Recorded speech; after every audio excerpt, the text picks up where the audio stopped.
Hi guys, welcome to my channel. So in this video I am going to share some tips for SSC CHSL 2020 typing test or skill test you can say.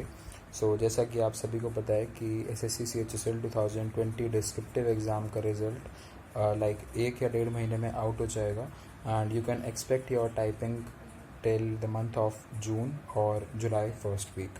Okay तो सबसे पहले आपको अगर देखना है कि अगर आपने टाइपिंग प्रैक्टिस अभी तक शुरू नहीं करी है और अगर आप CHSL 2020 को टारगेट कर रहे हैं तो मेक श्योर कि आपको अभी तक स्टार्ट कर देनी चाहिए. ठीक है, तो इस वीडियो में मैं कुछ आपके साथ टिप्स शेयर करूंगा टाइपिंग की कि आप अपनी टाइपिंग को कैसे बूस्ट कर सकते हैं, अपनी टाइपिंग स्पीड को.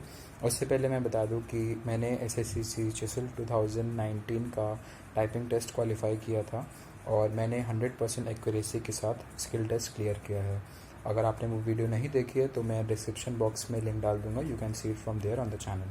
ओके सो उसके बाद सबसे पहले आप टाइपिंग अगर आपने स्टार्ट नहीं करी है तो बहुत गलत चीज़ है ये, आपको अभी तक टाइपिंग स्टार्ट कर देनी चाहिए. और अगर आपकी टाइपिंग स्पीड 30 या 35 मिनट वर्ड पर मिनट तक रुकी हुई है तो you must watch this video और ये वीडियो आपको काफ़ी हेल्पफुल रहेगी आपकी टाइपिंग को बूस्ट करने में. ओके तो सबसे पहले मैं बता दूं, मैंने अपनी टाइपिंग के दौरान जो भी मैंने सॉफ्टवेयर्स यूज़ करे थे, जो सबसे अच्छा सॉफ्टवेयर था वो सोनी टाइपिंग ट्यूटर था. एंड उसके बाद जो मैंने बेसिक टाइपिंग शुरू करी थी अपनी, वो मैंने टाइपिंग मास्टर से करी थी और प्रैक्टिस के लिए मैंने सोनी टाइपिंग ट्यूटर किया था. सोनी टाइपिंग ट्यूटर पे आपको अराउंड 250 पैसेज फ्री प्रोवाइड होते हैं, तो वहाँ से आप काफ़ी अच्छी प्रैक्टिस कर सकते हैं टाइपिंग के लिए. तो सबसे पहले जो मेन बात का ध्यान रखना है आपका पोस्चर. टाइपिंग में सबसे इम्पॉर्टेंट आपका पोस्चर होता है और हमेशा आपको टाइपिंग चेयर पर बैठकर ही करनी है, चेयर एंड टेबल पे बैठ के ही करनी है. किसी भी सोफ़ा या फिर बेडरूम में बेड पे बैठ के टाइपिंग नहीं करनी है. अगर आप ज़्यादा देर सोफ़ा पे या बेड में बैठ के टाइप करेंगे तो आपकी बैक में पेन होने लगेगा, राइट. और टाइपिंग जब आप चेयर पर बैठ के भी करेंगे तो आपकी मेक श्योर आपकी बैक जो है वो स्ट्रेट होनी चाहिए. नहीं तो जो 10 मिनट का टाइपिंग टेस्ट है आपका 2 3 4 मिनट बाद ही आपका बैक पेन होने लगेगा और आपको टाइपिंग करने में प्रॉब्लम होगी. ठीक है, तो जो दूसरी इम्पॉर्टेंट चीज़ है वो है आपकी रिस्ट की पोजीशन. जो रिस्ट की पोजीशन होती है टाइपिंग करते वक्त वो आपको लाइक नीचे रख के नहीं करनी है. रिस्ट की पोजीशन रेस्ट पोजीशन में नहीं होनी चाहिए, रेस्ट की पोजीशन अप होनी चाहिए. ठीक है, रेस्ट पोजीशन में नहीं रखना है. तो अगर आप रेस्ट पोजीशन में रखेंगे तो टाइपिंग उतनी एफिशिएंटली नहीं हो पाएगी and you will face problem while typing. उसके बाद थर्ड चीज़ जो है, टाइपिंग जब भी करनी है आपको तो ऐसा नहीं है कि बहुत टायर्ड मूड में कर रहे हैं या मॉक टेस्ट लगाया उसके बाद टाइपिंग कर ली या कोई भी फिज़िकल एक्टिविटी करने के बाद टाइपिंग नहीं करनी है. तो अगर आप टाइपिंग तब करेंगे तो आपकी जो मैक्सिमम वर्ड पर मिनट आप जितनी स्पीड ला सकते हैं वो आपकी नहीं आएगी, आपकी स्पीड कम आएगी. तो मेक श्योर जब भी आप टाइपिंग करें तो बिल्कुल फ्रेश मूड से ही टाइपिंग करें. उसके बाद अगर आप एक बिगनर हैं और अगर आपकी स्पीड अभी नहीं है, 25 है, 30 है या 35 है, आप बॉर्डर लाइन पे हैं, तो आपको क्या करना है, सिर्फ आपको स्पीड पर ही ध्यान देना है अपनी और एक्यूरेसी पर ध्यान देना है, राइट. तो जो प्रैक्टिस के लिए मैंने वही सॉफ्टवेयर्स आपको बताए, सोनी टाइपिंग ट्यूटर और एक है वेबसाइट है typingclub.com and the third one is keybr.com. मैंने इन तीनों वेबसाइट को अपनी प्रिपरेशन के दौरान यूज़ किया था. और मेक श्योर आप टाइपिंग डेली प्रैक्टिस करें. देखिए टाइपिंग ऐसा नहीं है कि आपने आज करा, 2 दिन नहीं करा, फिर परसों कर लिया, ऐसे नहीं होता है. टाइपिंग अगर आपको अच्छे से स्पीड आपको लाइक 40-50 वर्ड पर मिनट अटेन करनी है तो आपको डेली टाइप करना पड़ेगा अराउंड 20 मिनट्स. देखिए मैंने भी अपनी प्रिपरेशन के दौरान मेरी अभी टाइपिंग स्पीड जो है वो अराउंड 60 वर्ड पर मिनट है. मैं स्क्रीनशॉट भी शो कर दूंगा यहाँ पे. तो 60 वर्ड पर मिनट मेरी कैसे आई, मैंने डेली टाइपिंग करी. ठीक है, डेली मैं अराउंड 20 मिनट्स 2 पैसेज 10 मिनट्स के टाइप करता था. तो आपको भी यही करना है, डेली टाइपिंग करनी है 10-10 मिनट के 2 पैसेज मिनिमम. इतना तो मिनिमम है, लेकिन अगर आपकी स्पीड देखिए 30 या 35 वर्ड पर मिनट के बीच में है तो आपको अराउंड मोर देन 30 मिनट्स तो देना ही चाहिए. और टाइपिंग क्या है ना, थोड़ा मोनोटोनस होता है कि ज़्यादा देर तक टाइपिंग करने से आप थोड़ा बोरिंग फील करते हैं और जाहिर सी बात है कि अगर इतनी देर टाइप करेंगे तो आपके हैंड्स वगैरह में भी पेन होएगा थोड़ा. देखिए इसके बाद जो सबसे इंपॉर्टेंट चीज़ है वो कीबोर्ड की है. जब भी आप घर पे टाइपिंग प्रैक्टिस करेंगे तो मेक श्योर आपको एक्सटर्नल कीबोर्ड कनेक्ट करके ही टाइपिंग करनी है. लैपटॉप वाली कीज़ पे टाइप नहीं करना है. ठीक है, उससे आपकी स्पीड नहीं आने वाली और उस पर टाइप करके कोई फ़र्क भी नहीं पड़ने वाला, क्योंकि आपको जो एक्सटर्नल कीबोर्ड है उसी पर टाइप करना है एक्चुअल एग्ज़ाम में भी. तो जो एग्ज़ामिनेशन सेंटर्स पे जो कीबोर्ड होते हैं मेजरली टीसीएस के एग्ज़ामिनेशन सेंटर्स पे, वो first one is Lenovo, then Dell, HP, और उसके बाद प्रोडॉट एंड थर्ड, और उसके बाद इंटेक्स भी होता है कभी कभी। तो ये 4-5 कंपनीज के कीबोर्ड हैं। तो मेक श्योर अगर आप जब टाइपिंग कर रहे हैं तो इन 5 कंपनीज में से किसी भी एक कंपनी का कीबोर्ड ले सकते हैं।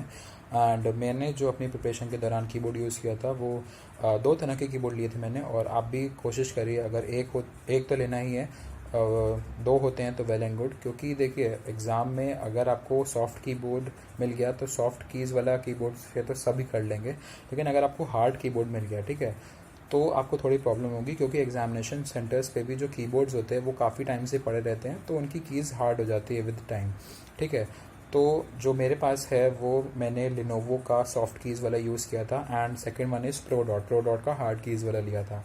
तो आप ऐसे भी कर सकते हैं, जैसे आपने आज 2 टाइपिंग टेस्ट लगाए, तो आपने एक लेनोवो से कर लिया यानी कि soft keys, and second one प्रोडॉट से कर लिया यानी कि हार्ड कीज़। तो इससे क्या होगा, आपका एक बैलेंस बना रहेगा। या आप अगर 4 सेट लगा रहे हैं तो 2 लेनोवो के और 2 प्रोडॉट के, तो ये आपको बहुत हेल्पफुल रहेगा एग्ज़ाम में।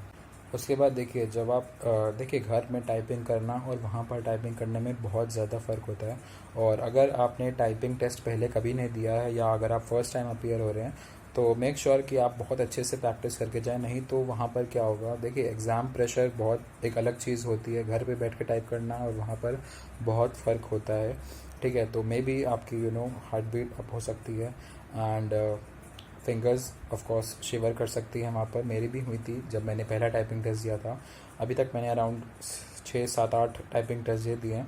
बाकी भी टाइपिंग टेस्ट के रिव्यूज़ की वीडियोस मैंने डाली हुई हैं, जेसीआई का दिया हुआ है, एंड दिल्ली हाई कोर्ट की भी वीडियो शेयर करी हुई है टाइपिंग टेस्ट की। तो और आपको स्वेटिंग भी आ सकती है, तो एग्ज़ाम प्रेशर अलग चीज़ है।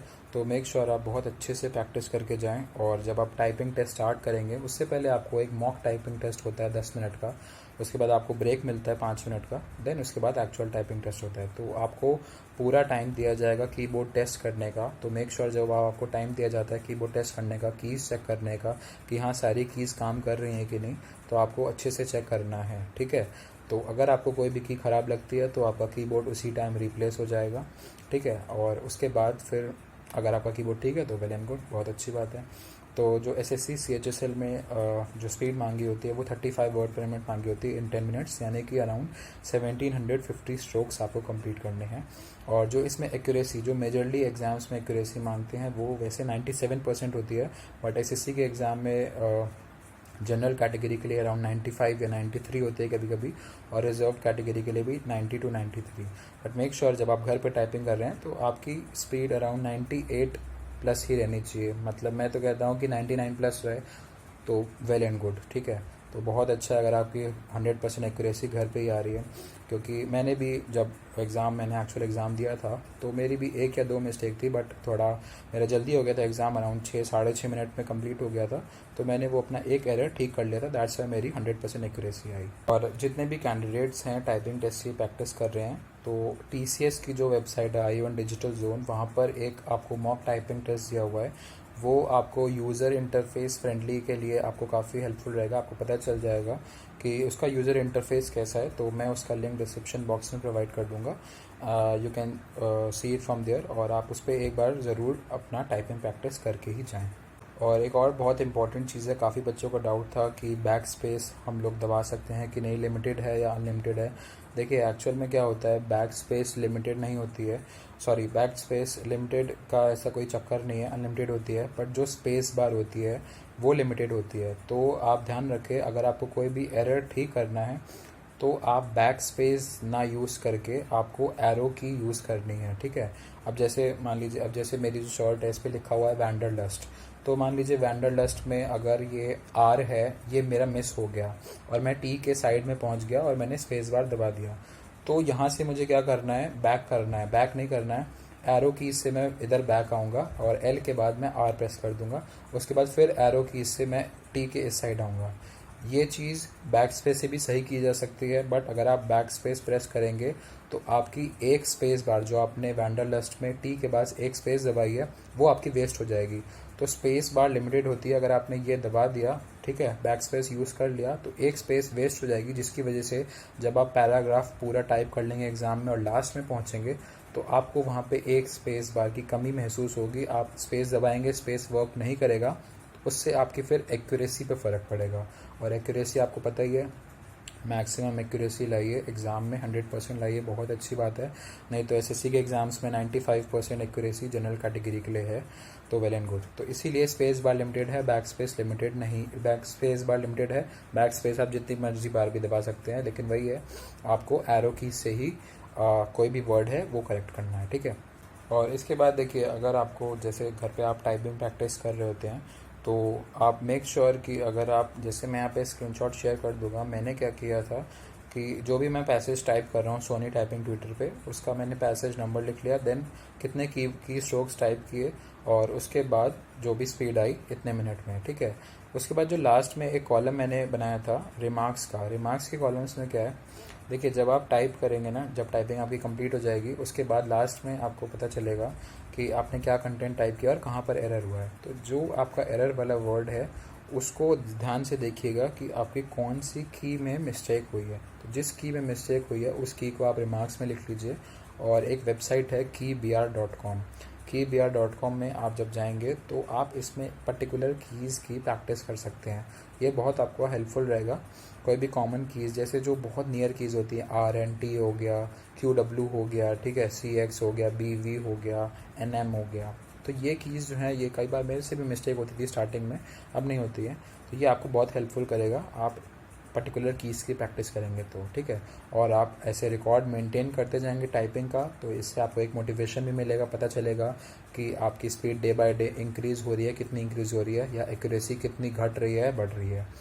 तो that's it in this video guys. अगर आपको कोई भी डाउट्स होते हैं टाइपिंग के रिगार्डिंग, और ये वीडियो हर एग्ज़ाम के लिए यूज़फुल है जिसमें भी टाइपिंग आता है, CGL हो गया, CHSL हो गया, या एनी अदर एग्ज़ाम जिसमें टाइपिंग टेस्ट आता है। तो अगर आपको कोई भी क्वेरीज होती हैं, you can comment below and I reply to them.